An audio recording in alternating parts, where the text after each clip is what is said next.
Hey everyone, I'm Alyssa Ashe with the Right Side Broadcasting Network here with your nightly news recap. Thank you so much for joining me today on Tuesday, September 4th, 2018.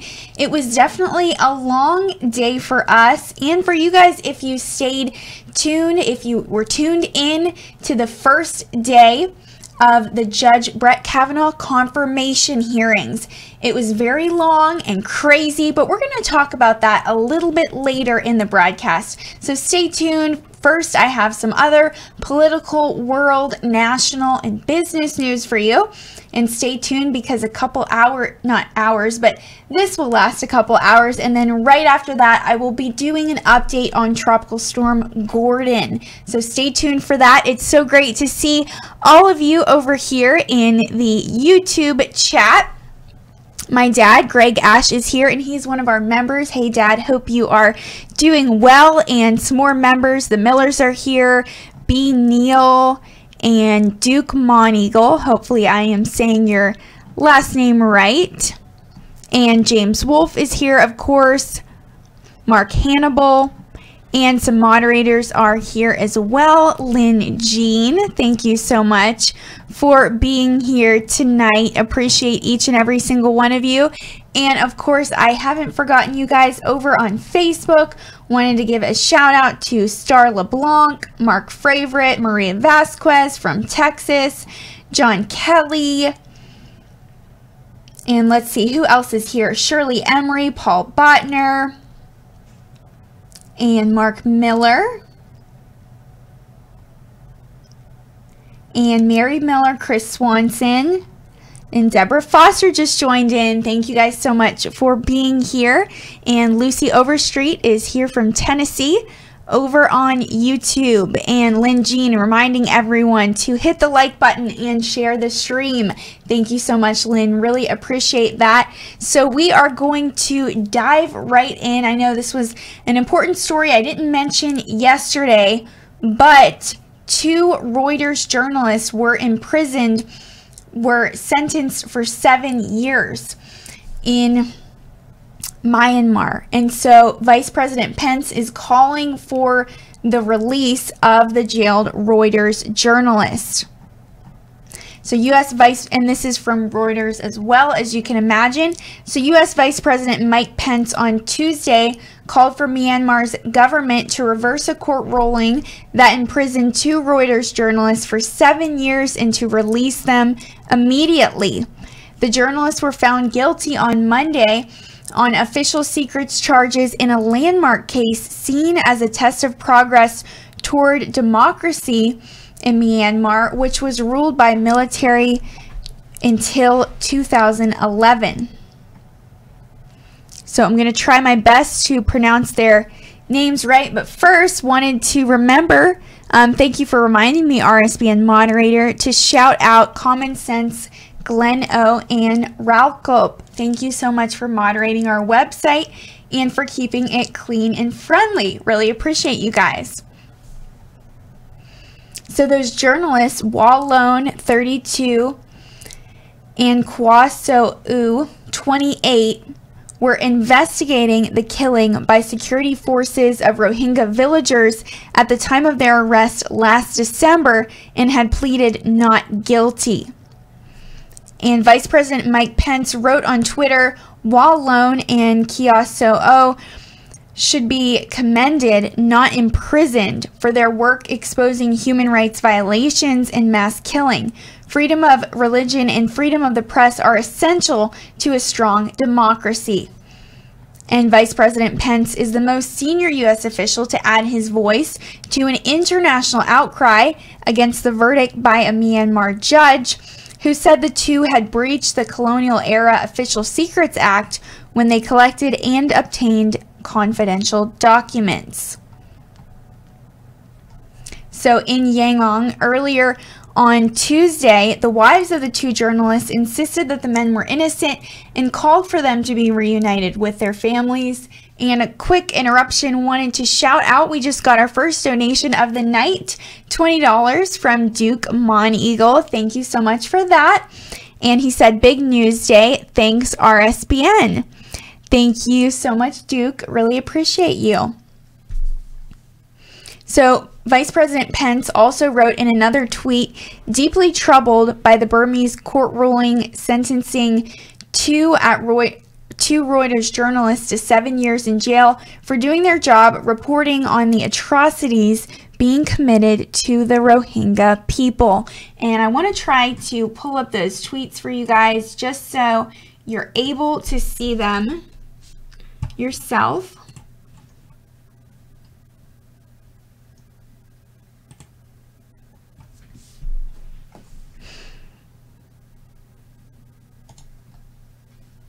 Okay, so backing it up a little, like I said, he tweeted out, deeply troubled by the Burmese court ruling sentencing two Reuters journalists to 7 years in jail for doing their job reporting on the atrocities being committed to the Rohingya people.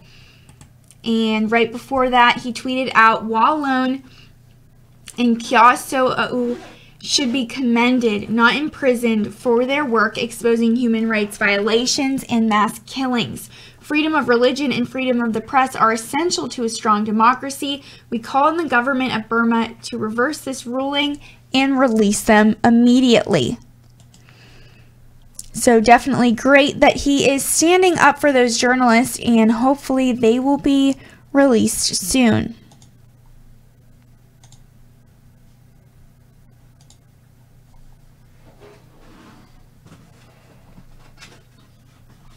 Also, Ambassador Nikki Haley said today that the United States would become more vocal about the two journalists' situation. And speaking at a news conference in New York, marking the U.S. assumption of the rotating chairmanship of the Security Council for September, she said the reporters were in prison for telling the truth. And Mark Green, the administrator for the U.S. Agency for International Development, said these convictions are an enormous setback for democracy and the rule of law in Burma. So this verdict came amid mounting pressure on the government of Nobel laureate Aung San Suu Kyi over a security crackdown sparked by attacks by Rohingya Muslims insurgents on security forces in Rakhine State in West Myanmar in August 2017. And more than 700,000 stateless Rohingya Muslims have fled into Bangladesh since then, according to UN agencies. The Rohingya, who regard themselves as native to Rakhine, are widely considered as interlopers by the country's Buddhist majority and are actually denied citizenship. Now, neither Suu Kyi nor her government have commented publicly on the case since the reporters were convicted. Now, the journalists were arrested back on December 12th while actually investigating the killing of 10 Rohingya men and boys and other abuses involving soldiers and police in the village of In Din. So Myanmar has denied allegations of atrocities against Rohingya by its security forces, saying it conducted a legitimate counterinsurgency operation against Muslim militants.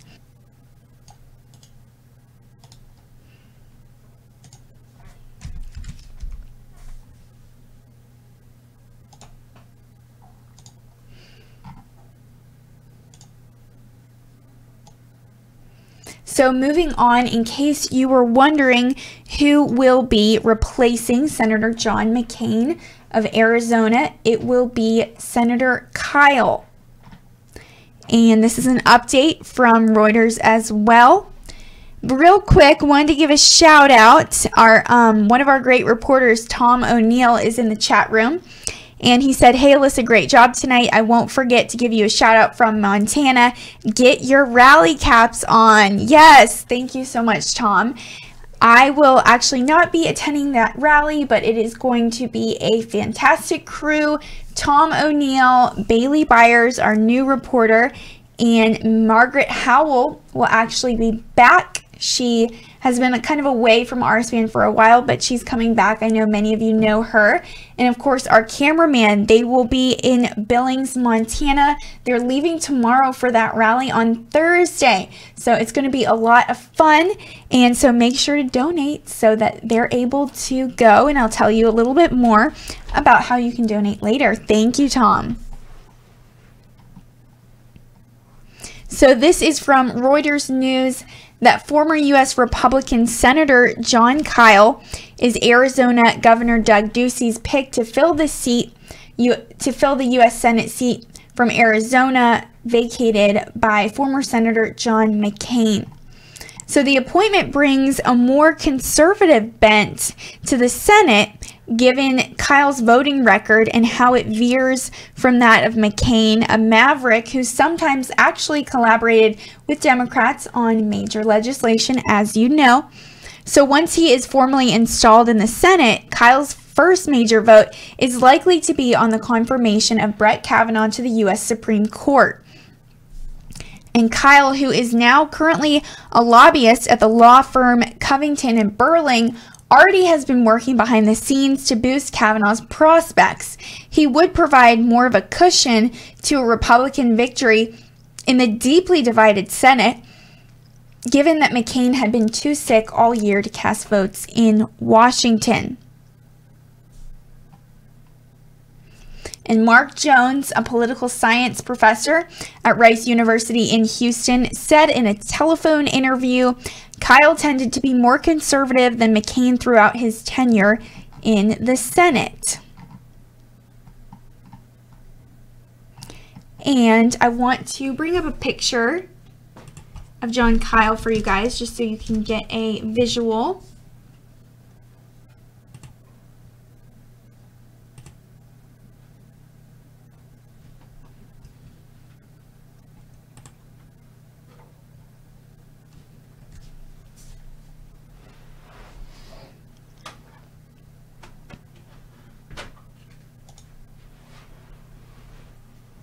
There is former senator and about to be senator again, John Kyl.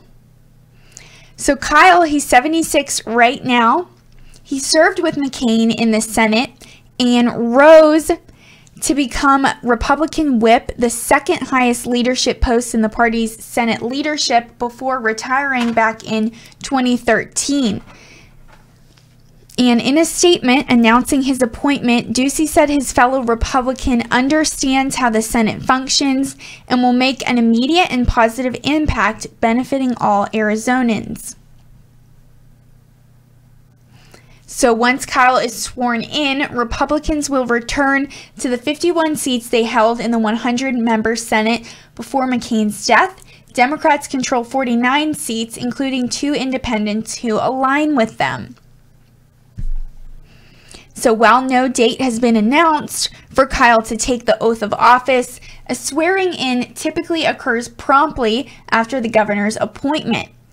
And President Donald Trump has long feuded with McCain and did not attend his memorials in Arizona and Washington over the past week at McCain's request.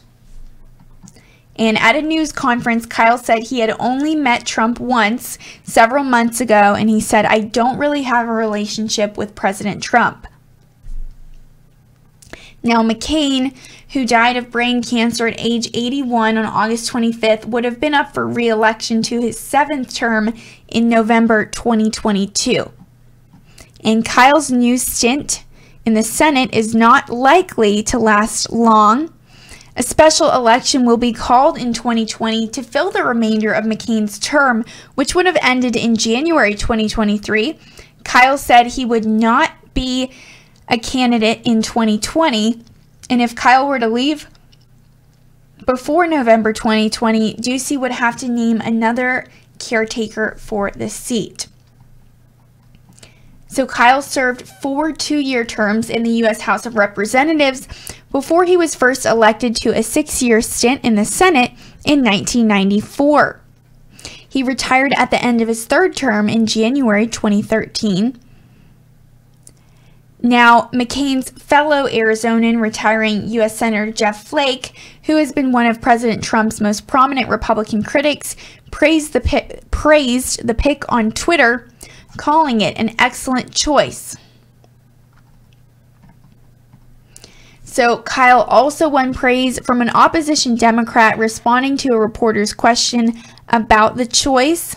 And Representative Steny Hoyer, the number 2 Democrat in the House, said given that the Arizona governor was not going to appoint somebody who's going to vote with us, it's a pretty good appointment.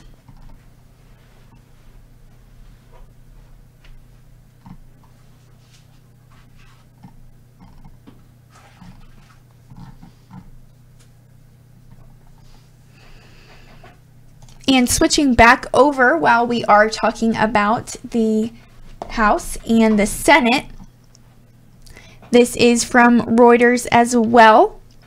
So a veteran Massachusetts Democratic congressman faces challenges from the left.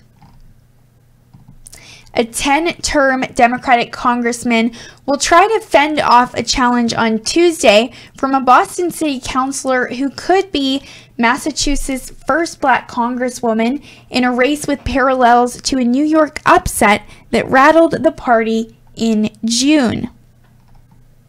So the Democratic nominating contest fight between U.S. Representative Michael Capuano, 66, and the Boston City Councilor Ayanna Pressley, 44, is his first since 1998. Pressley argues she would bring new energy and awareness of the needs in the state's only congressional district where the majority of residents are not white.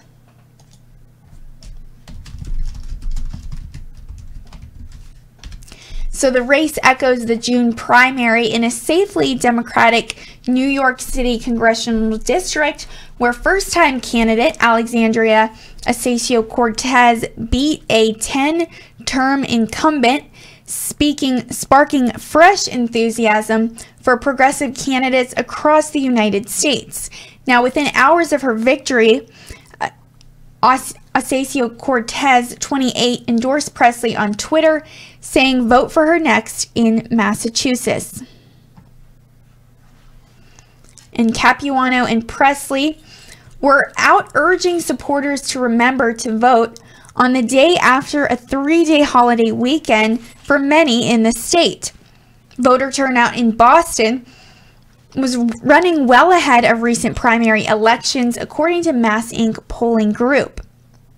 And Capuano said on Twitter, "I'm asking everyone across our Commonwealth to come out and join me." And no Republican is on Tuesday's ballot in the Boston district, which could make Democratic voters more willing to take a risk on a new face, according to Jeffrey Berry, a political science professor at Tufts University outside Boston. Berry said, "You don't have to worry about how this person is going to do in the general election." Now, opinion polls are actually showing Capuano leading. Both candidates collected high-profile endorsements, with the Boston Globe newspaper backing Pressley and the Congressional Black Caucus supporting Capuano, who is white. So polls and political observers predict the state's 9 House seats will remain in Democratic hands, along with the seat held by U.S. Senator Elizabeth Warren, a leading progressive voice often cited as a possible 2020 White House contender. Governor Charlie Baker, a Republican who regularly shows up in polls as one of the United States' most popular governors, is also expected to be reelected. So Democrats need to pick 23 seats in the House of Representatives and 2 in the Senate nationwide in the November 6th general election to gain a majority that could allow them to counter President Trump's agenda. And Capuano's contest is one of several around the state where veteran Democratic officials are facing primary challenges for the first time in years. Now, Secretary of State William Galvin, 67, who has held office for 24 years, faces a rare challenge from another Boston City Council member. Councilor Josh Zakim, 34, has said the office should work to make it easier to vote in state elections rather than concentrating, like Galvin has, on securities law enforcement. And U.S. Representative Richard Neal, the 69-year-old ranking member of the House Ways and Means Committee, now in his 15th two-year term, faces a challenge from the left in a district representing the state's west, including Springfield and the Berkshire Mountains. So Neal has raised about 35 times as much money as 44-year-old lawyer Tahira Amatolwadoud, who is Muslim and has been endorsed by Or Revolution, a progressive group that actually grew out of U.S. Senator Bernie Sanders' 2016 Democratic presidential campaign. And no recent public polling data is available. So 10 Democrats are vying for the nomination to replace U.S. Representative Nikki Tsongas, who is retiring after 11 years representing the state's northeast, including Lowell, and one candidate in that race, former naval intelligence analyst Alexandra Chandler, could become the first openly transgender person to win a major party's congressional nomination. And I am checking my Twitter messages real quick just to make sure you guys haven't sent me any articles or information. So if you haven't connected with me yet on Twitter, I would love if you did. Throwing up my handle right now. It is at Alyssa RSBN.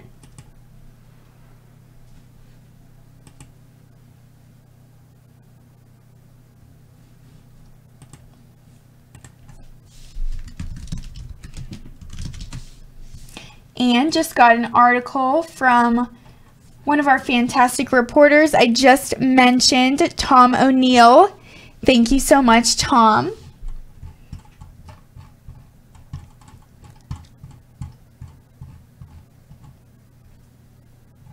And it's from the Missoulian, and it says, as Trump makes second visit to Montana, what does it mean for the Senate race?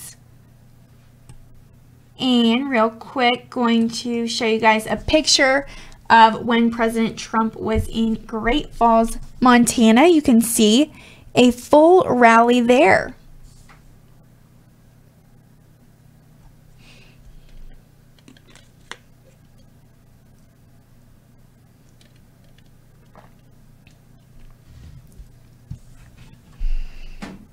So kind of just going through it. It's not often the leader of the free world comes to Montana. 2 trips within 2 months is unheard of. But President Donald Trump is returning to the state Thursday as part of an effort to target Democrats in places where the Republican president is popular. So President Trump came to Great Falls in July to support Republican State Auditor Matt Rosendale in his bid to unseat 2-term incumbent John Tester, a Democrat and farmer from Big Sandy. So Tester is one of the 10 Senate Democrats up for re-election this year in states President Trump won back in 2016. Now, the president and national conservative groups are already spending significant time and resources trying to flip those seats. Pundits agree the rally set for Thursday in Rimrock Auto Arena at Metro Park in Billings is mostly about rallying the party base. The ultimate test of how that works will be on Election Day, November 6th. Now, Rosendale, who has worked to tie himself to President Trump as tightly as possible, is enthusiastically welcoming the president. Rosendale's last 2 campaign ads are almost entirely clips from President Trump's Great Falls rally, in which Rosendale barely speaks a word. And Rosendale said in a statement last week, "We are absolutely thrilled to have President Trump back to Montana. In support of our campaign, the president needs conservative reinforcements to help him secure the border, confirm constitutional justices, and protect our Montana way of life." And also wanted to shout out over on YouTube. Got a donation from Jesus is Lord 5454, who donated $19.99. Thank you so much, Jesus is Lord. And they said, there's a hurricane. Are you covering it tonight? Yes, I am. And it's a tropical storm right now. Expected to actually become a hurricane tonight, though. So stay tuned. I will be covering Tropical Storm Gordon right after this.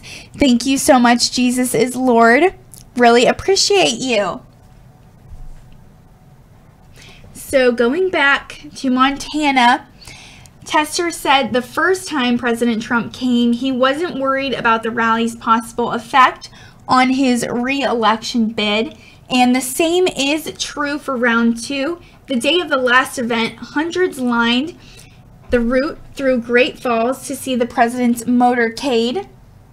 And the same day, Tester took out a full-page ad in papers around the state welcoming President Trump and thanking him for signing several bills Tester sponsored or co-sponsored. And Tester spokesman Chris Meagher said last week the second Trump visit won't change anything. And Meagher said this race is about John Tester and Matt Rosendale, and the more Montanans learn about the work John's been able to accomplish working with the president, the more they understand how John is working for them in the Senate and how Matt Rosendale would not be looking out for their best interests. And he said that's what this race is about.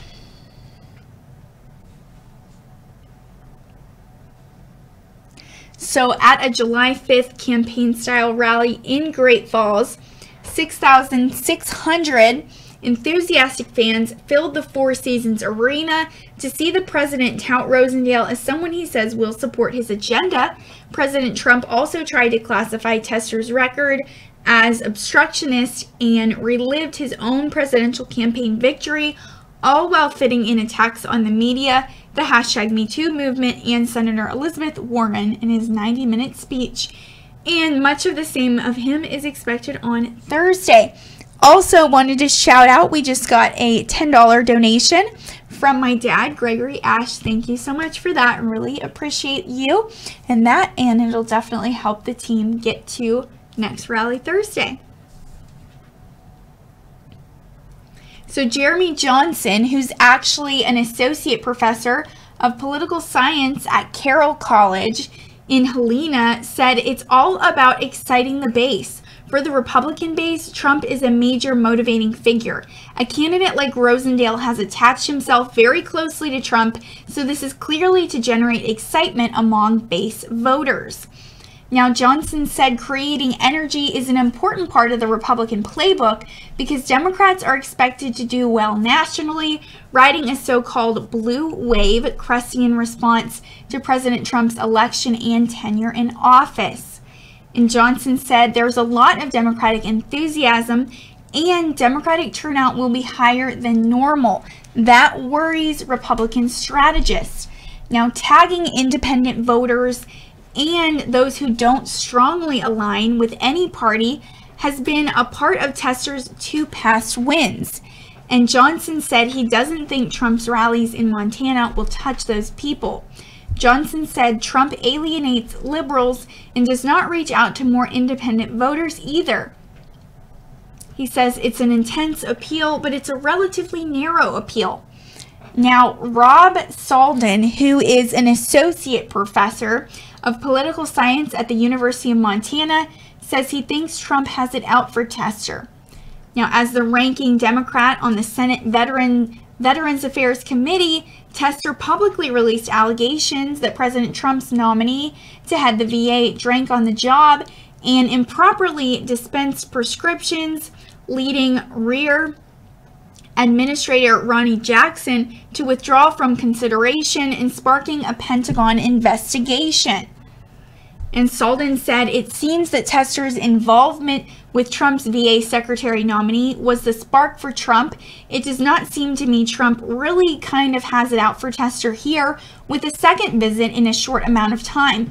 It's a big deal to get a presidential visit in Montana, and here we are with 2 of them in just the span of a couple months. Now, Johnson said another consideration is the visit might not be about Rosendale or Tester as much as it is about President Trump. He said when President Trump is having trouble in the national news, he goes out to the countryside and it energizes Trump to go to rallies where he's well received. These rallies are in part about Trump himself. He goes to rallies when he's having problems in general. At these rallies, he talks mostly about himself. And Salden also said, I think Trump's base is clearly locked in, and I also think for those of us who follow this really closely, we overestimate the degree to which people are aware and care about these things. And then Salden also said views on President Trump are really locked in, and it would take a lot to sway that dramatically one way or the other. None of these extraneous things really seem to affect his connection with his voters all that much.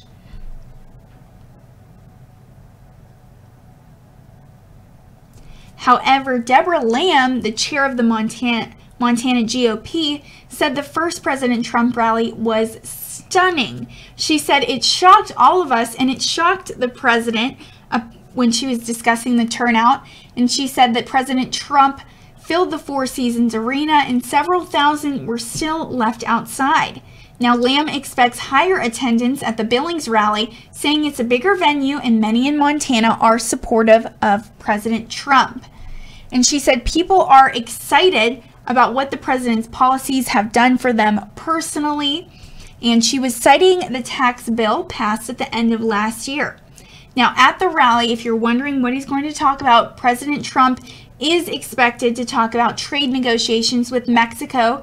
Montana grain growers recently told Rosendale they've been harmed by tariffs President Trump put into place earlier this year, but were willing to wait it out if a better deal was reached soon. And Lamb said she is confident things will improve for farmers. She said, I trust the president. I think he's an incredible negotiator. We don't know everything that's been discussed. There's a lot going on. I think that farmers trust the president is going to get a deal that will benefit everyone in the long run. And Lamb said she expects a boost in voter energy up and down the ballot from Trump's visit. Montana Democrats say they're also working on turnout by focusing on their ground game. Meagher said, we're out there talking to voters every day and making sure they know how important it is just to vote, and make sure they know Matt Rosendale's record, and making sure they know John has been fighting for them in the Senate on issues that matter to them. And this is according to Meagher. So the Montana Democratic Party, with its coordinated campaign efforts, started opening field offices in May and now have 13 statewide, including on the 7 reservations. Now, since the start of the year, the party has tallied 175,000 door knocks, 470,000 phone calls, and 2,500 volunteers working a shift to contact voters. And Nancy Keenan, who is actually the executive director of the Montana Democratic Party, said, we're seeing unprecedented grassroots energy and interest in this year's election because Montanans know how hard John fights for Montana every day. And the more Montanans learn about Matt Rosendale's record, the more they're motivated to go talk to their neighbors about the stakes of this election. And the White House has said that President Trump plans to spend at least 40 of the days before the November 6th midterm on the road campaigning, with 10 Senate races where Democrats are seeking re-election in states where President Trump won, and a significant amount of travel planned. President Trump could come to Montana one more time before the election. And Salden said, it's not altogether clear to me this is his last visit. Who's to say he won't be back for a third? So thank you so much, Tom, for that article. Really appreciate you sending me that, and definitely looking forward to your coverage in Billings. I know it is going to be fantastic. So everyone stay tuned for that next rally. And wanted to take a second to share with you guys, maybe for those of you who don't know, how you can actually support us to get to these rallies. We are actually able to travel to President Trump rallies all around the country, and it is such an honor, such a blessing to just get in the middle of the crowds, ask people why they're there, what it means to them, why they support President Trump, where they traveled from, and just really get to know them. And that's something that RSBN is famous for, is just for really panning the crowds, for just getting in the middle of it and just talking to people wherever we are and just showing you the entire crowd, because as you know, the mainstream media doesn't do that. And so I wanted to show you guys, share with you real quick the different ways you can donate and make it possible for us to travel to these rallies. As you can imagine, it's very expensive. Each one is a minimum of $5,000 just with travel, whether we are flying or driving. We get rental cars, and then of course gas and food, and also it is a couple $100s just to have that live view unit up, which is the unit we actually stream with to you guys. And that is very expensive. Every time we turn it on, it's a few $100s. So wanted to share with you guys the different ways you can donate. One way, we already had a couple donations so far tonight. Thank you so much those who donated, is on the YouTube chat. You can hit that super chat button. That is the $sign at the bottom of your screen, and your donation will come up in a bright color with your name, and it's a really fun way to donate. You can attach a comment as well, and then I will share it with everyone, of course, as long as it's appropriate. And a couple other ways you can donate are actually found through our website. So I am going to pull that up for you guys. You just go to rsbnetwork.com.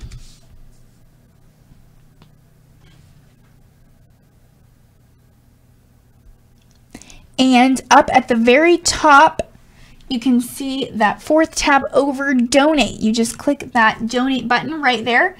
And there are a couple different links on our website. So the first one is if you are donating with a PayPal account or a debit or credit card, you can click that. And then you can just enter the amount you would like to donate. If you have a PayPal account, you can log in right there. You enter your debit or credit card information, of course, and your billing address, and you can save it for a later time if you'd like. So also another way to donate, maybe you feel more invested with RSBN, you really like what you're seeing and you want to make sure we stay on the air, you can actually become a patron or a monthly donor over on Patreon. And that is patreon.com/RSBN. If you're getting there separately from our website, and it's really fun because you actually get things in return too, like pens and pencils, stickers, mugs, t-shirts, different things to remember RSBN, to wear, and to just share with your friends so that they can know about us too. So all you have to do is click Become a Patron. And there are all different levels, going all the way from entry level to the all access level if you are donating $500 or more a month, and each level has different perks. And of course, you can also do a custom pledge and support RSBN without selecting a reward, and that is down on the bottom.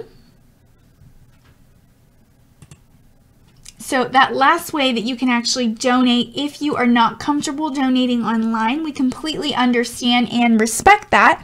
And you can actually donate to us directly. You can write a check out to RSBN and send it to our P.O. Box. You can see the address right there. That is 1550 Opelika Road, Suite 6, Box 344 in Auburn, Alabama 36830. So thank you so much to everyone who's ever donated that way. Really appreciate it. And it's such an honor. A couple times a month, I get to go through those donations with Joe and actually see your handwritten letters and see what we mean to you and just different ways that you think we can improve as well. Always open to hearing your suggestions. So thank you guys so much. Appreciate each and every single one of you just for your support, for watching, for donating. And of course, if you are not able to donate, completely understand that. Just share our streams on social media, Facebook, Twitter, Instagram, YouTube. Would love that. And it looks like I got a couple more articles from you guys, so I'm going to check those real quick on my Twitter. And if you haven't reached out to me yet on Twitter, would love to connect with you. Message me at Alyssa RSBN. That is my Twitter account.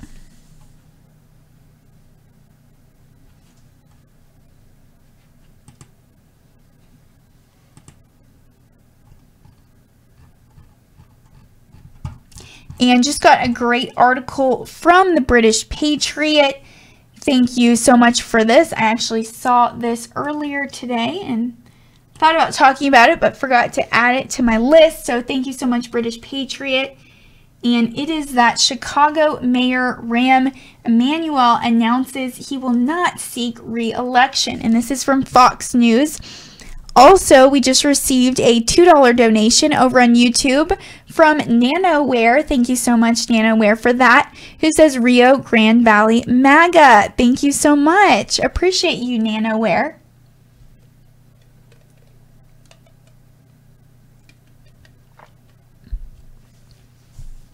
So first, I'm going to show you guys a picture of him in case you are not familiar.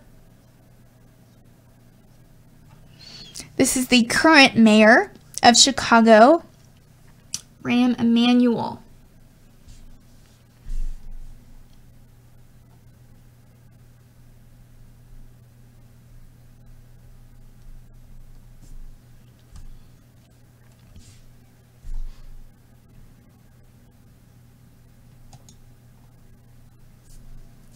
So Chicago mayor, and I think it's pronounced Rahm. Sorry about that.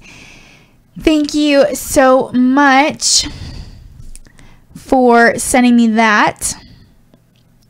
Jenny D, thank you for that little correction. And wanted to shout out, we just got a $4.99 donation from Stephen John Asante. Thank you so much for that. Really appreciate you. So Chicago Mayor Rahm Emanuel announced Tuesday that he's not seeking re-election for a third term amid withering criticism over his administration's policies and a soaring violent crime rate in the Windy City. And he said, as much as I love this job and will always love this city and its residents, I've decided not to seek re-election. This job has been the job of a lifetime, but it is not the job for a lifetime. And he added, for the last 7.5 years, I've given my all every day and left everything on the field. This commitment has required significant sacrifice all around. We have more to do, and from now until then, we will do everything in our power to get it done and walk out the door, hopefully leaving Chicago and Chicagoans in a better place. So he was a Democratic congressman and chief of staff to President Barack Obama before becoming mayor in 2011, and he followed Richard M. Daley, who was a mayor for more than 20 years. Now, calling Emanuel a tireless and brilliant public servant and friend, President Obama released a statement on Tuesday praising Emanuel's work as Chicago's mayor. And former President Obama said, with record job growth and record unemployment over his terms in office, Chicago is better and stronger for his leadership, and I was a better president for his wise counsel at a particularly perilous time for our country. So he came into office with high hopes, but Chicago's murder rate and an increase in violent crime soured many residents to his administration. And Emanuel tried to fend off the attacks while calming an alarmed electorate, but the violence only fueled the calls for political change in the February 2019 election. And former Chicago Public Schools CEO and mayoral candidate Paul Vallis said after a bloody weekend that left a dozen people dead and another 62 wounded, he said, what happened over the weekend is absolutely horrific and unacceptable. It's another tragic weekend in Chicago, and unfortunately, we've had too many of them. There is no substitution for providing the police resources we need to close this gap.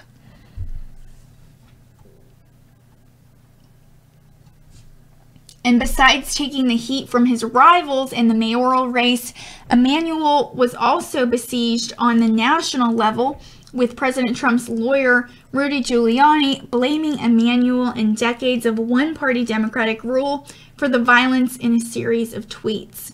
And the former New York mayor also tweeted his support for mayoral candidate and former police superintendent Gary McCarthy, a Democrat, referring to him as Jerry and calling him a policing genius. So in mid-August, Emanuel drew widespread criticism for blaming a lack of morals in predominantly Black and Hispanic neighborhoods for the uptick of violent crime. Now, Emanuel, who has been a mayor since 2011, urged locals to be a neighbor and speak up to help law enforcement pursue killers, gang members, and drug dealers.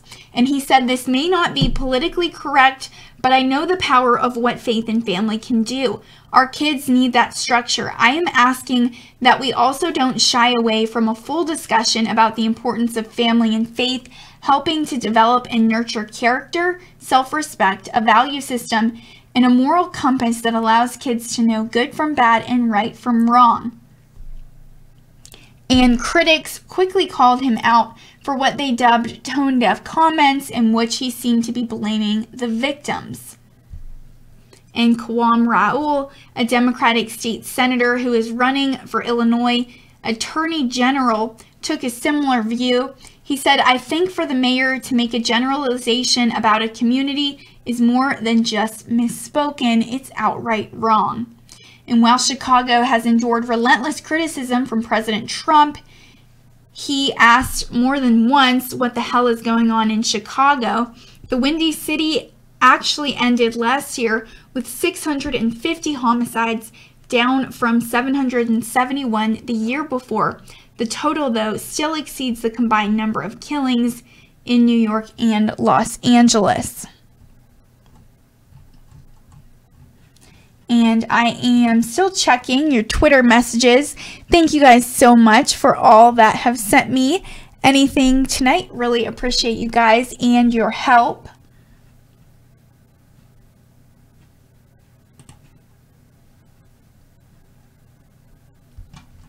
And wow, just received a $19.99 donation from S Blaster. Thank you so much, S Blaster. So good to see you guys again. He said, "Anybody who has ever criticized this company in any way, I spit on you. You're garbage for what they have. They do a great job. If Margaret is back, I'll give much more. I love her so much. Margaret is famous." Thank you so much, S Blaster. Yes, she is. And really looking forward to seeing her coverage in Montana. It is going to be so great.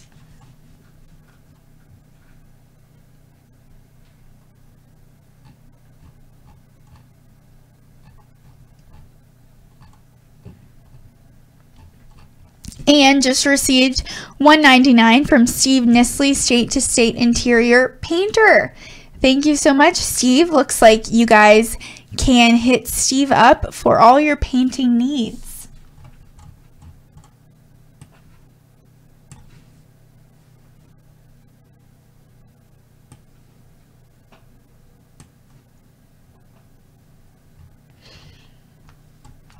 And switching over, got another article from the British Patriot. Thank you so much for sharing this with us. This is from the Daily Wire. It's actually by Cassie Dillon, who I believe used to work for RSBN. So that is pretty cool. And it is titled, "Shout Your Abortion Website Allegedly Steals Photo of Conservative Girl to Promote Pro-Abortion Article." So there is the picture of that girl. So a conservative woman claims a pro-abortion website stole her photo to help promote their article titled, "I am 23 and I've had 3 abortions. Yes, I have," leading many to believe that she was actually the author of that article. So the article, which has been since removed with no explanation, was featured on a website called Shout Your Abortion, which describes itself as a decentralized network of individuals talking about abortion on our own terms and creating space for others to do the same. The website also declares that abortion is normal. So there is a picture of it before it was taken down. You can see the title right there. It just says by Heather, August 2nd, 2018.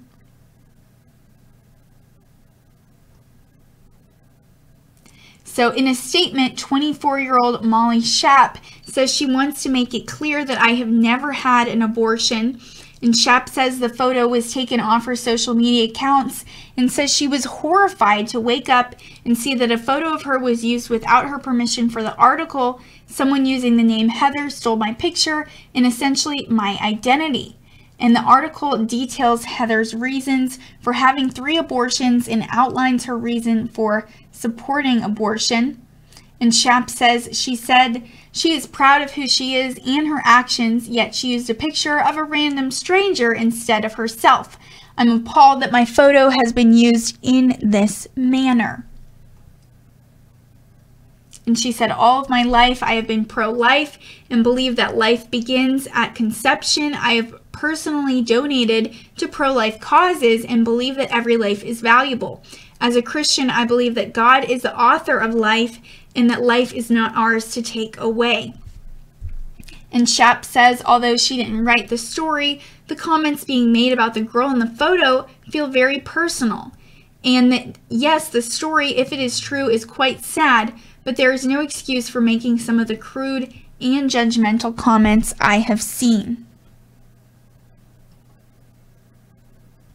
And she says, well, I strongly believe that abortion is taking a valued life. I would like to ask people to think about the effect that their words have and to choose their words carefully. If Heather really exists, I want her to know that she has value and is loved despite the unfortunate life choices she has made. The Bible clearly teaches that God is a forgiving God. As a Christian, I strive to embody the love of Christ. Passing judgment helps no one. I hope that my story challenges you to think twice before making a comment on the internet and instead think of other ways to promote choosing life. So in an interview, Schaap told the Daily Wire that while she was horrified to discover her photo was stolen, I hope in some way this can be used for good. And she adds, I hope this helps the girls who are experiencing the aftermath of abortion or those who might be considering abortion to realize that there is a God who loves and cares for them, and there are other options available to choose life. There is a supportive community of individuals that value them and their lives. And Schaap hopes that compassion is used to respond to articles that promote abortion. Compassion does not mean agreeing with actions, but speaks much more powerfully than judgmental and unkind words. And Shout Your Abortion did not respond to a request for comment in time for publication.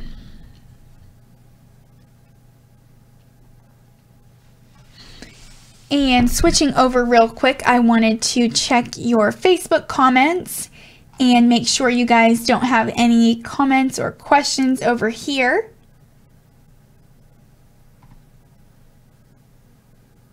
We have people watching from all over. Mark Pretlove from Australia, Chris Paris in Michigan, and Sheila Taylor in Pensacola, Florida. Hope you guys are doing well.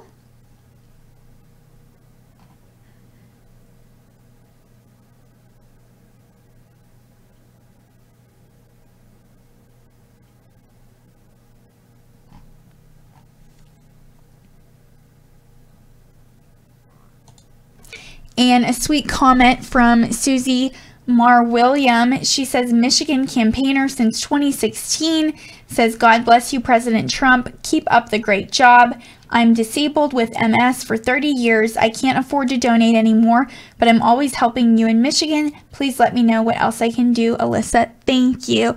Thank you so much, Susie. That is so, so sweet, and you will definitely be in my prayers. And also wanted to shout out Robin Harris, says Billings is my hometown. That's so awesome. I hope you can make it out to the rally then and meet our crew. They are very friendly, and so make sure to find them.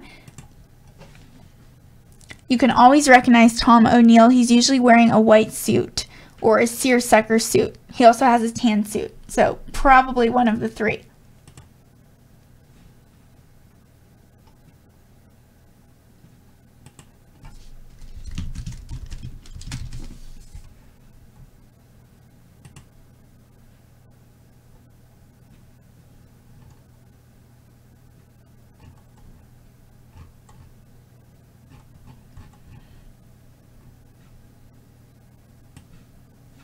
And received a couple articles over on Twitter from Rick Below. Thank you so much for sending these.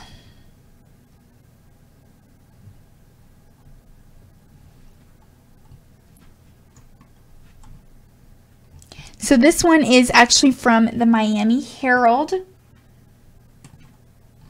And I will pull it up so you guys can see it.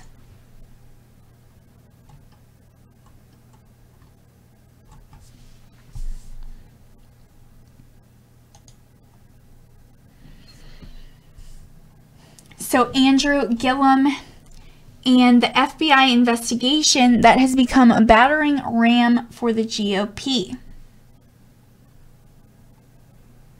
So when Andrew Gillum won the Democratic gubernatorial primary in a stunning upset last week, it catapulted the small city's mayor and his unabashedly progressive Bernie Sanders-backed platform into the national scene into the national political spotlight overnight.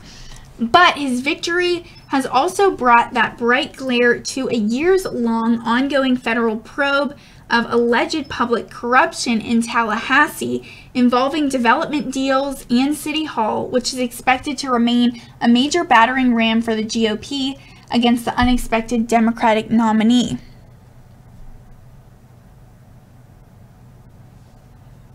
So though speculation has outpaced publicly released evidence around the probe, which appears to have narrowed in on several prominent locals, including a former Gillum ally and city commissioner, Republican strategists began leveraging it against Gillum just moments after he was anointed to lead the Democrats' state ticket.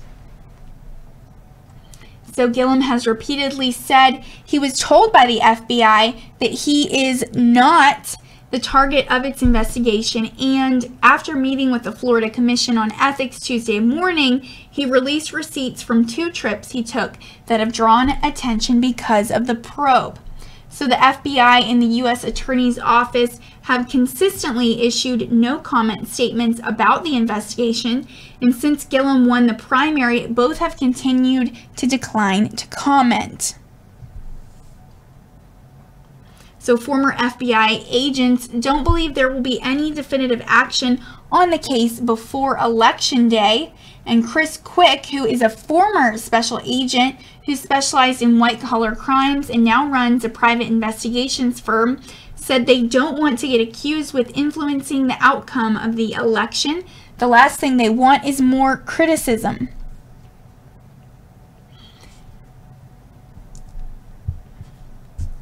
And the story of the FBI investigation long preceded Gillum's decision in early 2017 to run for governor.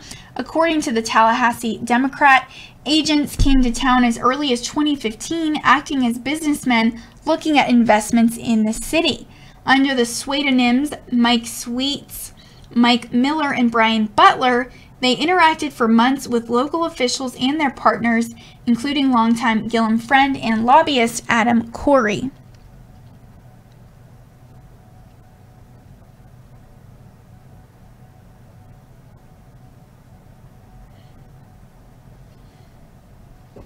So according to documents requested by the investigation and made public by the city, the part of the spalling probe that's likely most relevant to Gillum has focused on Corey, a college friend who was also briefly served as a volunteer treasurer of Gillum's mayoral run in 2014, and development deals involving the city's community redevelopment agency.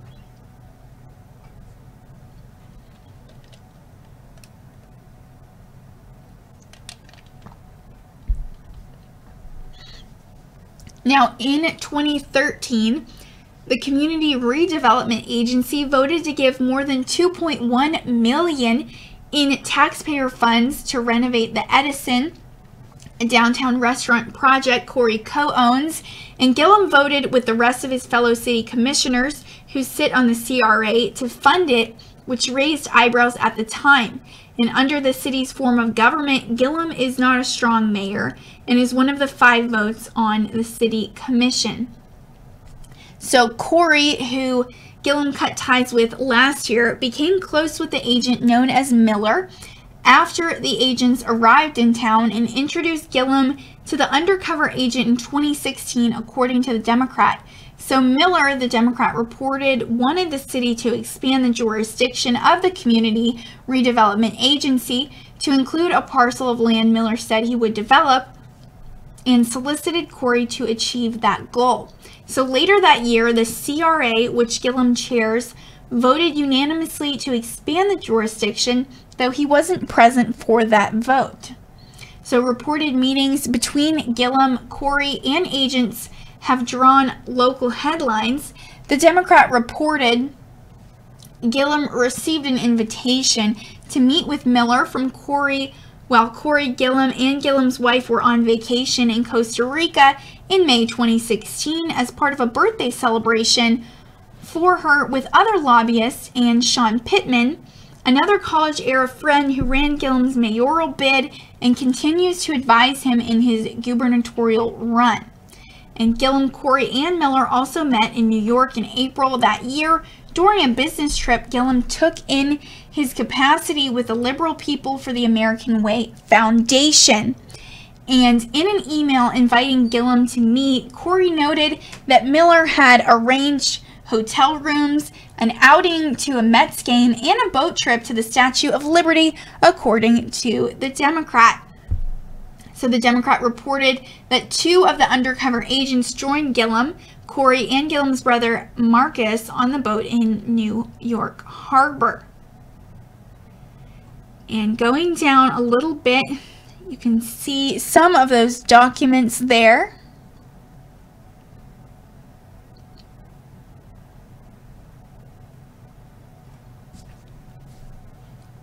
So just months after Gillum announced he was seeking the governor's mansion in March 2017, agents delivered a subpoena to City Hall requesting thousands of pages of records on city officials. And a Florida Bar article also revealed details of the investigation around that time when Joshua Doyle, a former Tallahassee FBI field supervisor, applied to work as the organization's executive director. And he described building a 20-person team, including intelligence analysts and forensic accountants, for a sensitive 2-year undercover investigation to the tune of $500,000. So since then, federal officials have issued at least 2 more rounds of subpoenas, though none has specifically named Gillum or records specific to him. So those subpoenas and a search warrant that was accidentally released online by federal officials in February have indicated the probe has narrowed in on City Commissioner Scott Maddox and some of his former business associates and developers. The Democrat reported that Maddox was photographed on a trip to Las Vegas with 3 of the agents sometime in 2016, and he has said, of course, that he is innocent. So charges with regard to any arm of the investigation have yet to be filed, and a federal grand jury in Tallahassee has been impaneled, and the Democrat reported in July that several players in the probe or their attorneys had been seen in the federal courthouse suggesting some progress in the case. So after news of the investigation broke, Gillum struggled to court financial donors. But until last week, few expected that blisteringly close attention to the probe would stretch far past Tallahassee's city limits. And Gillum's win has now dramatically changed the context of the probe and how widely it will be noted.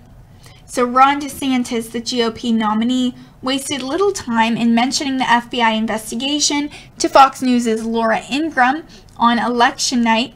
He said he's embroiled in corruption scandals. This guy can't even run the city of Tallahassee. There's no way Florida voters can entrust him with our entire state. So the Republican Governors Association released a digital advertisement the next day that showed a series of news reporters talking about Gillum as headlines about the probe floated over the screen, and Andrew Gillum can't be trusted was the final frame of the ad. So later that night, the state GOP's Twitter account also posted a link to a story from Tallahassee Reports, a local outlet, which said unnamed people close to the federal investigation have indicated that Gillum's brother Marcus had been paid by undercover federal agents who were posing as developers in the probe. And campaign communications director Geoff Bergen said the rumor that Marcus Gillum has been paid is false. In a race now already rife with comparisons to the presidential campaign of 2016, the long-simmering Tallahassee drama echoes another FBI investigation, the one into Hillary Clinton's use of a private email server. So again, a botched FBI, and this is what Jeff Danik said, who is a former FBI agent who once headed the Bureau's West Palm Beach office. He said, again, a botched FBI investigation is affecting a major election. And he said the FBI and Department of Justice don't have any good options at this point.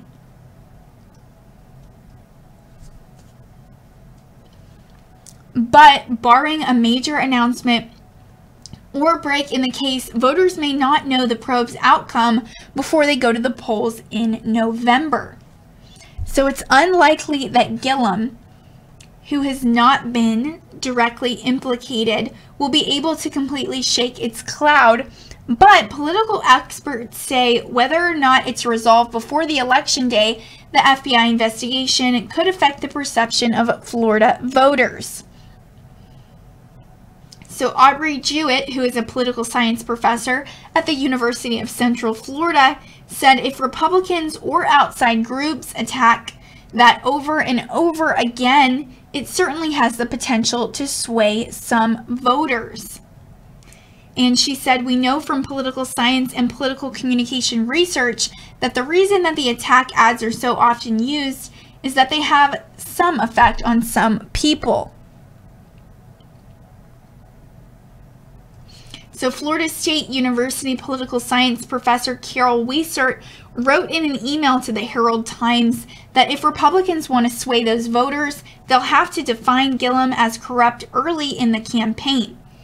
But it's also possible an attempt to paint a rising African-American political star as corrupt could backfire for Republicans, galvanizing Gillum's diverse progressive base.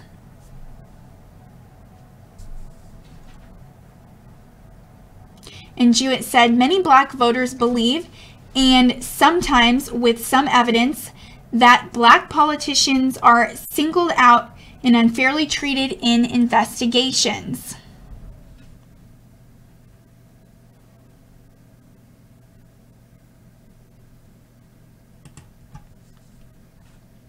So Warren Davis, who is a recording artist from Tampa, who knew about the investigation when he cast his ballot for Gillum in the primary, said he's much more concerned about the documented corruption in Washington than any possible wrongdoing in Tallahassee. And he said, I think that the fact that he's being open and honest about it, to me, that's vastly different from what we've seen on the national level, because Trump is not being open or honest about anything. And still, campaign spokesman Geoff Bergen said they do not intend to pressure federal officials to publicly corroborate the assertion he is not part of the probe before Election Day.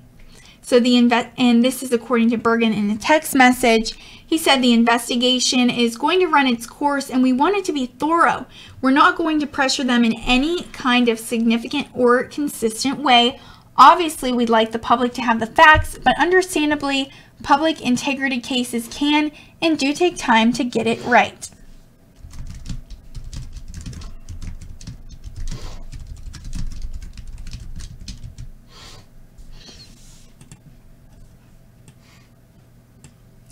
and wanted to share with you guys real quick a photo. So this is a little different. You'll be able to see from the Colin Kaepernick ad that Nike released, and I know many of you were very upset about that, so you might like this one a little bit better. It is a picture of President Trump. Believe in something, even if it means sacrificing everything for it. And that is blown up. But you can see it right there.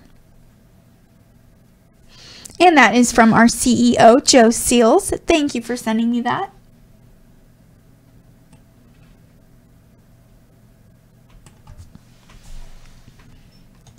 So switching back over now, wanted to give you guys a recap of what happened today, the Judge Kavanaugh first day of the confirmation hearing, for those of you that may have missed it. And going to start out actually by sharing some videos with you guys.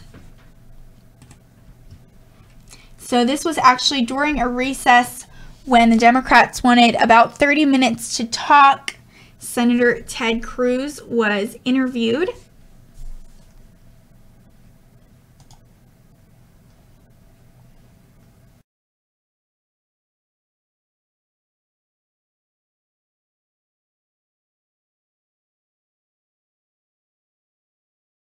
The latest back and forth on Twitter.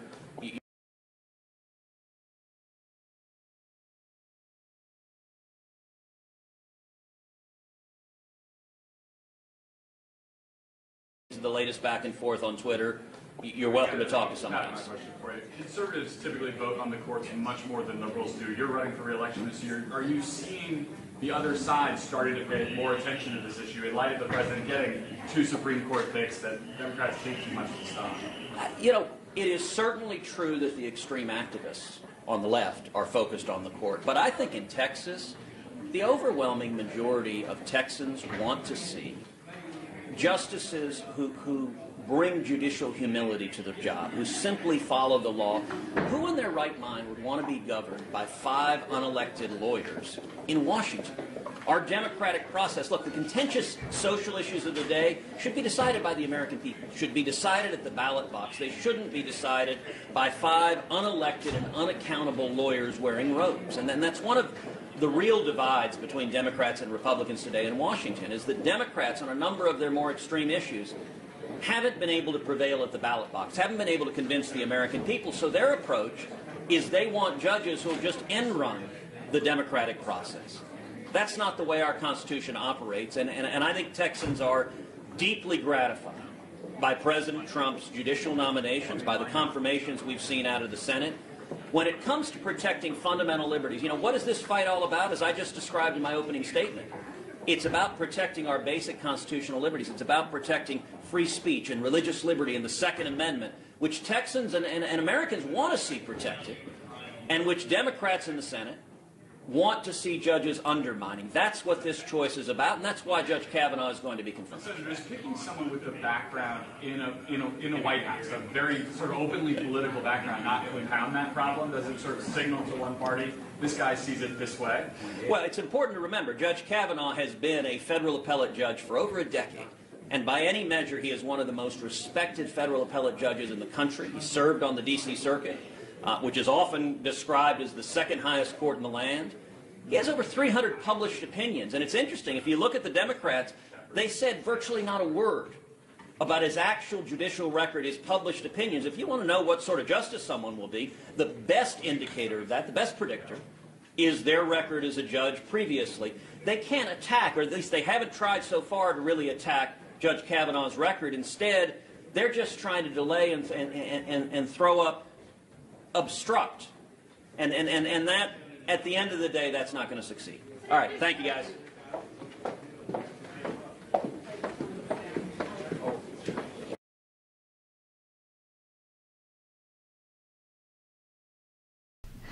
So you saw that video of Senator Ted Cruz. I know many of you enjoyed that. And I have a couple other videos from that hearing today I am going to share with you guys, so stay tuned as I pull those up real quick.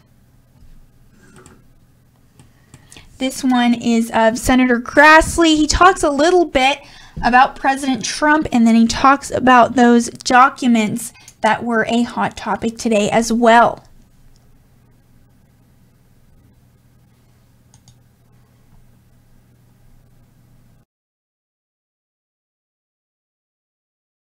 Whenever the president criticizes the judiciary or judicial decisions, we hear wails of anguish from my Democratic colleagues. They attack the president for threatening the independence and the integrity of the judiciary, and they applaud the judiciary for standing up to the president. I just listened to some of my colleagues here. One of them spent 18 minutes attacking the personal integrity of justices of the Supreme Court. He said that 5 justices have been bought and sold by private interests. He accused them of deciding cases to the benefit of favored parties. So I think it's pretty clear, a double standard, and we shouldn't have to tolerate such double standard, and particularly from a press that is the policeman of our whole democratic process, that without a free press, our government would be less than what it is. And it seems to me that that's something that I hope somebody will take into consideration. Probably won't, but at least I said my piece. Then also, several senators have brought up about the 6% and the 99% and things like that I thought I ought to clear up, because I could say myself that when I first started finding out how much paper Judge Kavanaugh had on his record, I mean, for his background, I started talking about 1 million pages. And then when we finally get 488,000, then I could say, well, I got about 48% of what we ought to have. But there's a good explanation why we don't have it. So I want to read. Some of my colleagues keep saying that we have only 6% of Judge Kavanaugh's White House records, but that 99% of Justice Kagan's White House records were made public before the hearing. This is fuzzy math. My colleagues calibrate their phony 6% figure on 2 inaccurate numbers. First, their 6% figure counts the estimated page count by career archivists at the National Archives based upon their historical practice before the unprocessed emails and attachments are actually reviewed. When Judge Kavanaugh's White House emails that we've received, the actual number of pages ended up being significantly less than the number the National Archives estimated before the actual review. One reason is because we were able to use technology to cull out the exact duplicate emails. Instead of having to read 13 times an email that Judge Kavanaugh sent to 12 White House colleagues, we only had to read the email once. Second, the 6% figure counts millions and millions of pages of irrelevant staff secretary documents that we never ever requested or needed. More importantly, we received 100% of the documents we requested from Judge Kavanaugh's time as an executive branch lawyer. And while we may have received 99% of Justice Kagan's White House records, we received 0 records from her most relevant legal service as a Solicitor General, the federal government's top Supreme Court advocate. We received much less than 99% of her records as a lawyer. And we didn't receive 60,000 emails from Justice Kagan, so 99% is an overestimate. And even though we never received them, Justice Kagan's Solicitor General records were much more needed at the time because Kagan was a blank slate as a judge. Instead, unlike Judge Kavanaugh,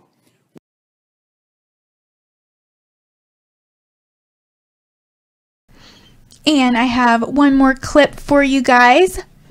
But first, I wanted to shout out, we just received a couple donations, $20 from Christine Bestien, our Gold Star mom.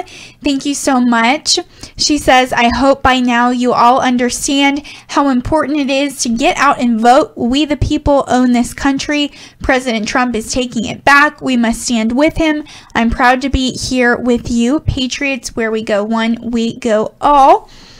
And she also donated another $2. Thank you so much. And she said, Joe, may I have my flag icon by my name, please? I think you can actually do that by being a member, Christine. Thank you so much. On YouTube, and I'm sure our moderators will be able to help you with that. She does not have one there. RSBN moderator says it's automatic and you will get it on your second month of sponsoring. Or is it third month? Second month, according to Guinevere. Thank you for that feedback. And I have one more video I'm going to pull up for you guys, so stay tuned.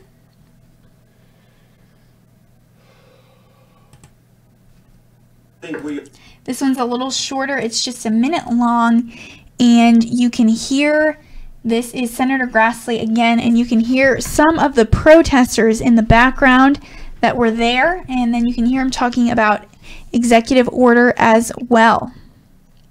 And no problem, Christine. Love you too, and so glad we got to meet you at a rally once. That was such an honor, and I will never forget it.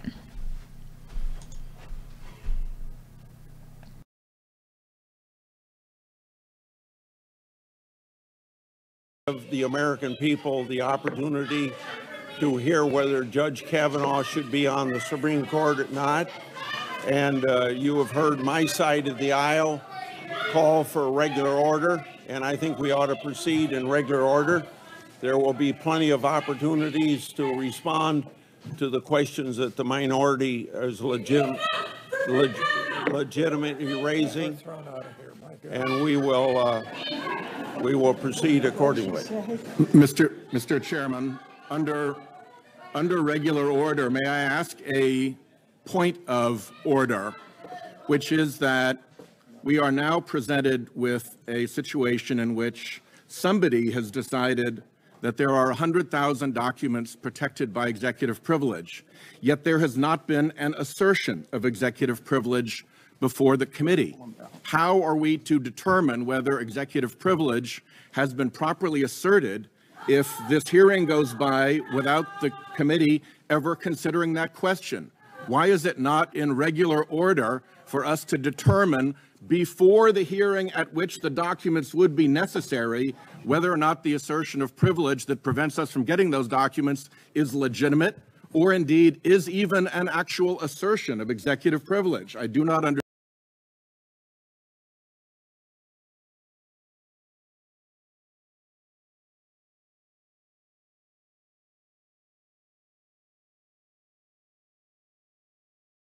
So that is the last highlight from today I have for you guys. Thank you for tuning in. And now I'm going to go through with you kind of a summary on what happened.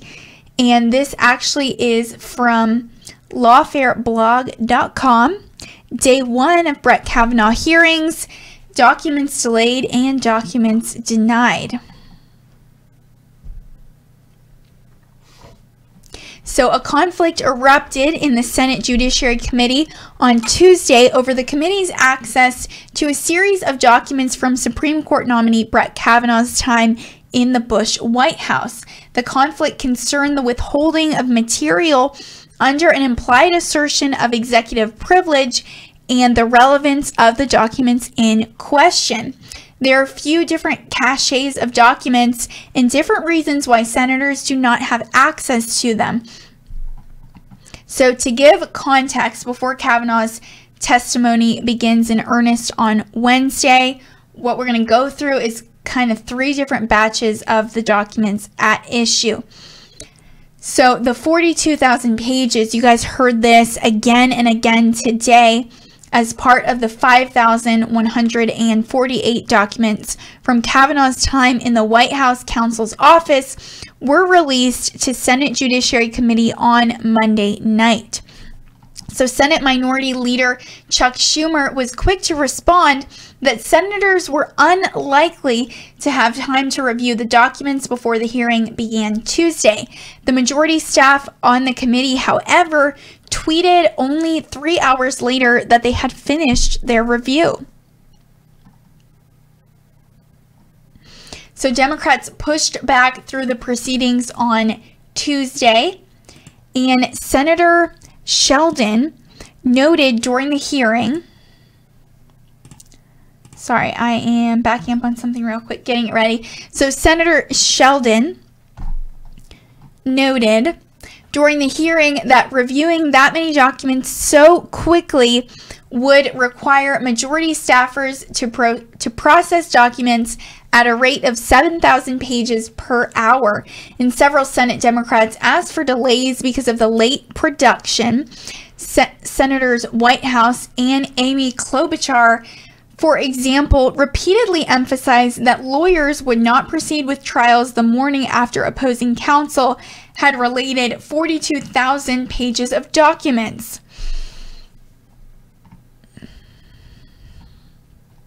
So Senator Kamala Harris went so far as to interrupt Judiciary Committee Chairman Chuck Grassley during his opening remarks to say that the hearing could not possibly move forward until all committee members had a chance to fully analyze the documents.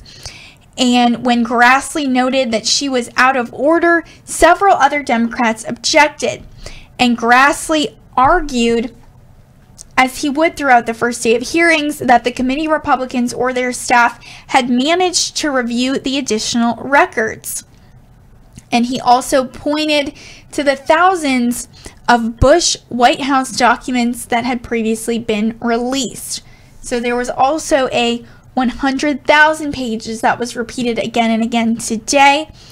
So this is a separate cache of 27,110 documents from Kavanaugh's days in the White House counsel office, consisting of 101,921 pages. And these have been withheld from the committee at the direction of the Trump White House and the Justice Department.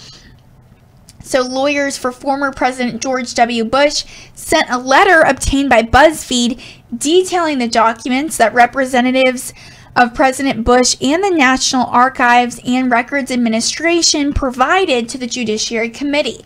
The letter says that every document pertaining to Kavanaugh's time in the Bush White House, he worked in the White House counsel's office from 2001 to 2003 and was a staff secretary to the president from 2003 to 2006, was provided to the committee with 5 exceptions. And these exceptions are exact duplicates as identified by third-party software, personal documents not covered under the Presidential Records Act of 1978, State Department records from the 1970s that were subject to Freedom of Information Act requests during Kavanaugh's tenure at the White House, records from Kavanaugh's time as staff secretary, which were not requested by the committee, and presidential records protected by an assertion of constitutional privilege.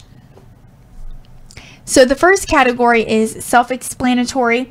On the second, the Bush legal team reportedly deferred to NARA on all determinations regarding whether a document was personal and therefore not subject to the Presidential Records Act.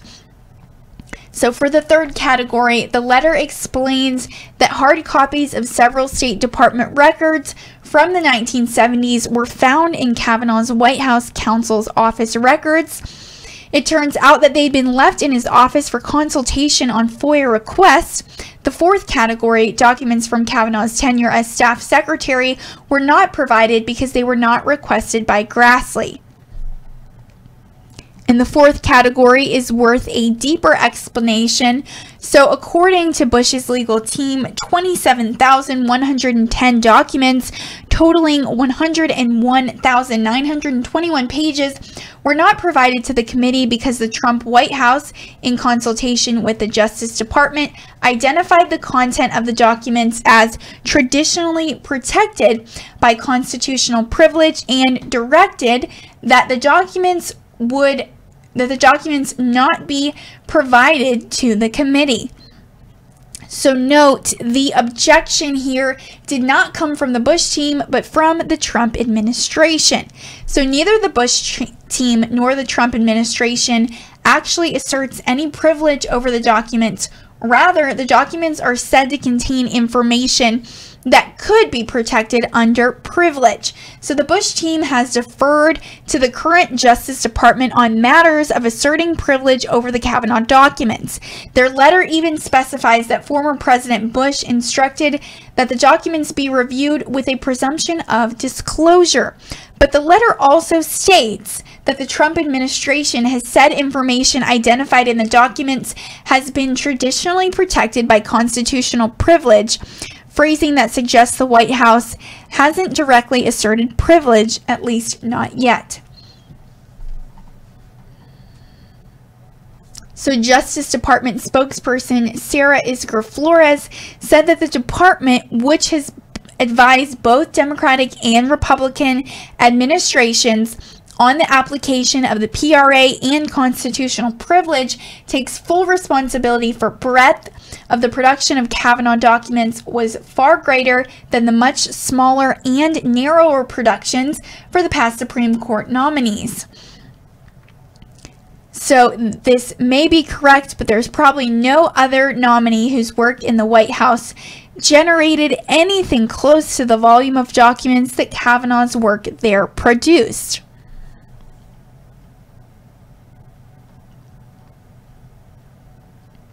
So then there was also a third set, the unrequested documents. So the third set of documents at issue are documents from Kavanaugh's time as staff secretary in the Bush White House.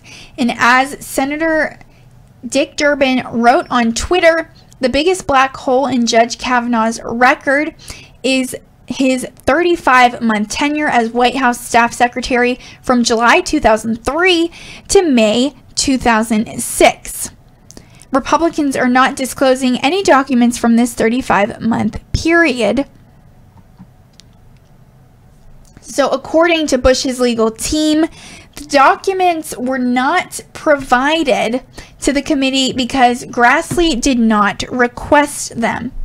And the chairman has described the position of the staff secretary as an inbox and outbox of the Oval Office and argued that it is not the job of the staff secretary to provide his own substantive work product. Therefore, Grassley concluded these documents are least relevant to understanding the nominee's legal thinking. So Republicans have argued that the most important documents for evaluating Kavanaugh's potential as Supreme Court justice involve his extensive judicial record, including his more than 300 opinions for the U.S. Court of Appeals for the D.C. Circuit and his law review articles. So Democrats, by contrast, argue that his time as staff secretary is crucial for understanding his approach to law, citing this 2010 statement from Judge Kavanaugh. He said, "When people ask me which of my prior experiences has been most useful to me as a judge, I tell them that all of them have been useful, and I certainly draw on all of them. But I also do not hesitate to say that my 5.5 years in the White House, and especially my 3 years as a staff secretary for President Bush, were the most interesting and in many ways among the most instructive."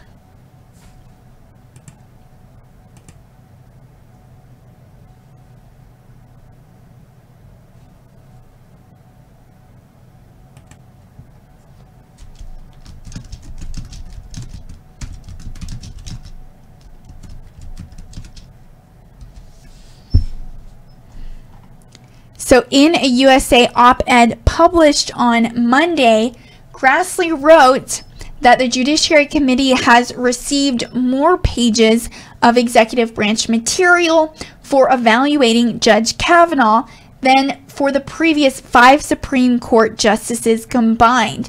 So this led him to conclude that the concerns voiced by his Democratic Senate colleagues was not about the documents, it's about delay. So on one hand, the Bush team has provided the committee with 80,788 documents for public release and an additional 47,114 documents for the committee's own use. And Kavanaugh has also produced a wealth of public legal opinions and law review articles. And on the other hand, Grassley's volume argument is inherently weak because a nominee who served for 5 years in a White House simply generated more relevant executive branch material than there had been for prior nominees. Moreover, the position on privilege appear to be aggressive, particularly given Bush's stated preference for the transparency, and dumping a large volume of material on committee members the evening before confirmation hearings open is a thumb in the eye of the minority, as is not seeking material the minority has asked to see. So now that the hearings are underway, it's unlikely that the White House will walk back on its position on privilege, and unlikely that Grassley will request thousands more documents. In evaluating Kavanaugh's record, senators and ordinary citizens alike will have to rely on documents to which they already have access. Ultimately, it appears the Senate Majority Leader Mitch McConnell was right when he reportedly told the White House that Kavanaugh's paper trail would lead to much strum and drang when confirmation hearings arrived. So stay tuned, as we will be showing you guys the other hearings throughout the week, except of course when it is time for the rally on Thursday. That will be all day Thursday in Billings, Montana. So stay tuned for that. It's going to be a lot of fun for our team going, and I know they're very excited to share it with you guys.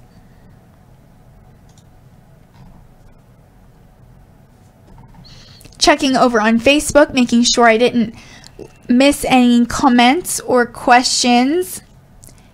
Carol Ann Stikelski Gaynor said yes for Kavanaugh. Thank you, Carol Ann.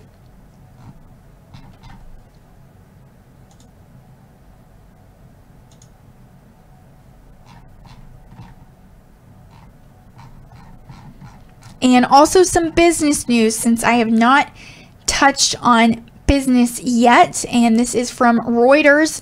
So Amazon touches $1 trillion on pace to overtake Apple.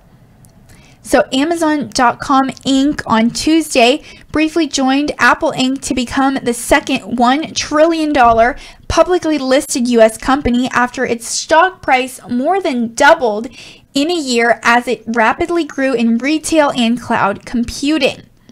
So its shares traded as high as $2,050.50 before easing a little to end the session at $2,039.51, up 1.3% and just short of the milestone level of $2,050.26. So if the online retailer shares kept their recent pace, it would be a matter of when, not if, Amazon's stock market valuation eclipses that of iPhone maker Apple, which reached $1 trillion on August 2nd. So Apple took almost 38 years as a public company to achieve the $1 trillion milestone, while Amazon got there in 21 years. And while Apple's iPhone and other devices remain popular and its revenues are growing, it's not keeping up with Amazon's blistering sales growth. So Amazon has impressed investors by diversifying into virtually every corner of the retail industry, altering how consumers buy products and putting big pressure on many brick and mortar stores. And Peter Tooze, who's the president of Chase Investment Counsel in Charlottesville, Virginia, said it says a lot about Amazon and its ever-increasing dominance of segments of the retailing world as well as the web services business. He said they have a tiny share of the worldwide retail sales market, so there's a lot left to capture there. And Amazon also provides video streaming services and bought upscale supermarket Whole Foods, and its cloud computing services for companies have become its main profit driver. So Daniel Morgan, who is a portfolio manager at Synovus Trust in Atlanta, describes Amazon's cloud services as its crown jewel. He said Amazon's a little bit more dynamic than Apple because the iPhone has become more mature. Amazon's cloud business is an extra growth driver that Apple doesn't have. So in the second quarter, the unit accounted for 55% of Amazon's operating income and 20% of total revenue, according to Morgan. So Apple started trading in December 1980, but its stock did not truly start to take flight for another 25 years, spurred by the iPhone, the breakthrough device that left competitors in the dust.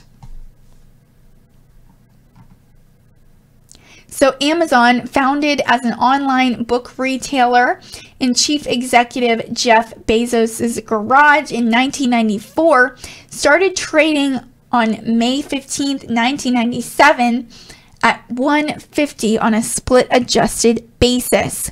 So by October 2009, it had risen to $100 and the stock hit $1,000 for the first time on May 30th, 2017. And it has held above that level since October 27th, 2017.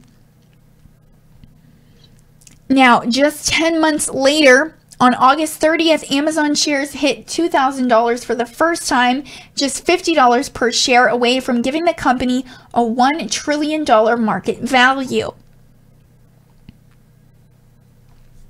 So the stock is up 74.5% year to date. In comparison, Apple has risen about 35% in 2018. So analysts expect Apple's revenue to jump 14.9% in its fiscal year ending in September, according to Thomson Reuters data, a hefty rise, but still falls short of Amazon's expected revenue growth of 32% for 2018.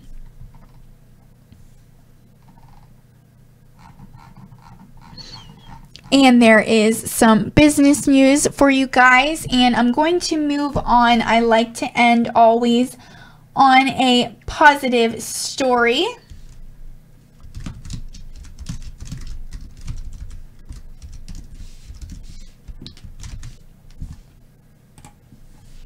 Which is always sent to me from the British Patriot.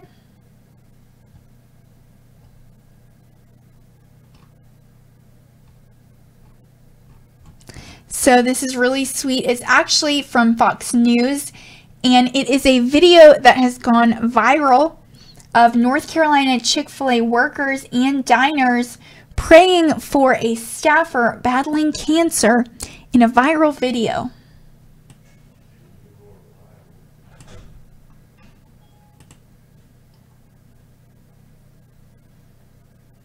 I've got to tell you. So going to pull that up for you in just 1 second, getting it ready right now.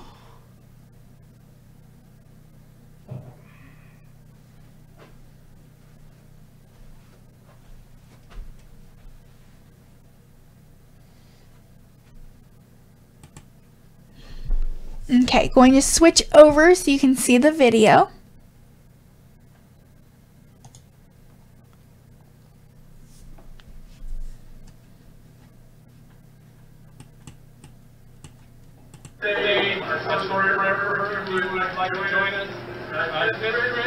This is a rough day for us, so we're hoping things go well. So this is just take a second. We're going to try to do this as fast as you can. So if you bow your head, and I'm not great at this, but I'm going to do my best. Just protect this business. Get a good surgery today. Please give the surgeon a steady hand as they perform the needed surgery on her. And please keep everybody in the surgery room. Let them be at their best today and have sharp minds and clear heads as they work on her. We need her back here. She is our light. She is the pillar in the community for us, and everybody here loves her so much. And please, please just protect her and get her back here to brighten our days, all of our days, as soon as you can. In Jesus' name we pray. Amen. So definitely a sweet video, and I'm going to share with you guys a little bit more about it. So on August 31st, workers and patrons came together to pray for Miss Trish, a team member who works in the dining room. And around her surgery time, the manager called everyone together, both behind and in front of the counter, in an emotional appeal that has since been viewed over 694,000 times on Facebook. And the unnamed manager said, as you could just hear in the video, so if you all know her from our dining room, today is a rough day for us. We're hoping that things will go well. If you'll bow your heads, and I'm not that great at this, but I'm going to do my best. And then he said, "Dear Lord, please protect Miss Trish as she begins her surgery today. Please give the surgeon a steady hand as they perform the needed surgery on her. Please keep everyone in the surgery room at their best with sharp minds and clear heads as they work on her." And he said, "We need Miss Trish back here. She is our light. She is a pillar in the community for us. Everybody here loves her so much. Please, please just protect her and get her back here to brighten our days. In Jesus' name we pray, amen."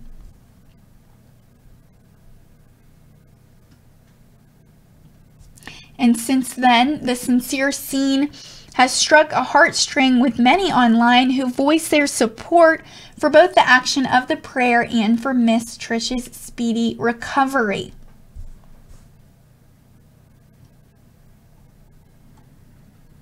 So that is a very sweet story. Thank you so much, British Patriot, for sharing that with us.